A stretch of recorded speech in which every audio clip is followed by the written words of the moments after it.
Kalau one day korang ada plan nak buat produk sendiri and nak buat launching yang besar-besaran, ini step by step yang KA boleh share macam mana kita hasilkan sesuatu produk daripada scratch sampailah ke hari kita nak launching tu. Okay, first R&D. Yang ni paling penting, makan masa berbulan-bulan, makan kos RM100,000. KA buat kuah rendah ni pun ada hari dapat hangus, ada hari dapat cair, ada hari dapat ayam hancur. And korang akan rasa nak give up, tapi kena teruskan sampai dapat kualiti yang kita nak. Okay, lepas tu kita nak design packaging. Untuk packaging, KA nak letak gambar produk rendang kat depan kan. So kita akan buat photoshoot dulu, lepas tu kita design packaging tu pun kena ada message yang kita nak sampaikan. Macam KA bangga hasilkan produk dekat tempat lahir KA, Kota Baru, Kelantan.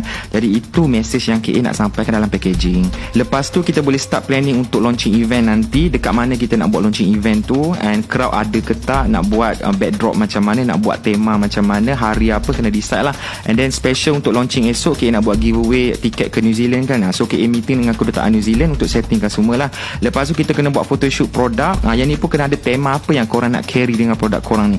Macam KA sebab launching ni bulan 8, bulan Merdeka, and rendang ni satu Malaysia makan. Jadi KA nak buat tema kopitiam sebab dia dekat dengan hati semua orang Malaysia. Okay, lepas tu kita kena ready untuk shoot video. Yang ni paling kritikal.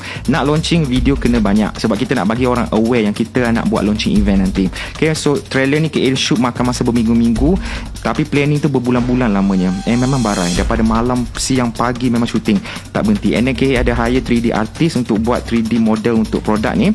Kalau korang ada peluang, hire lah local artist kita. Ramai local artist kita yang berbakat kat luar sana.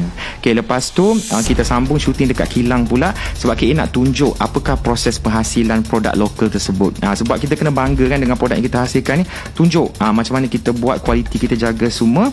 And then after that boleh edit video. Sebab KA dah almost 19 tahun buat video.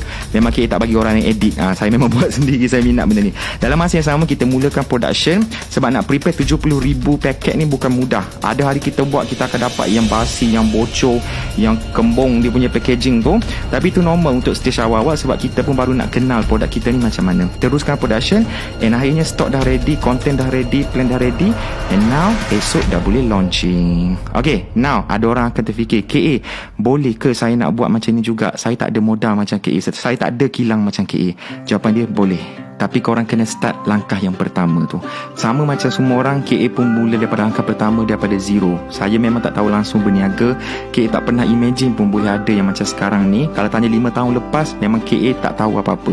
Tapi setiap langkah pertama yang KA ambil tu, KA belajar benda baru, dan KA implement, invest, and buat lagi and lagi sampailah ke hari ni. Jadi kalau korang tiba-tiba drive kereta tepi jalan ke, ataupun korang scroll dekat phone, nampak peniaga kecil berniaga pukul 3 pagi, muka kepenatan, supportlah dia orang. Supportlah dia orang. Sebab di sebalik itu ada seorang peniaga tempatan yang baru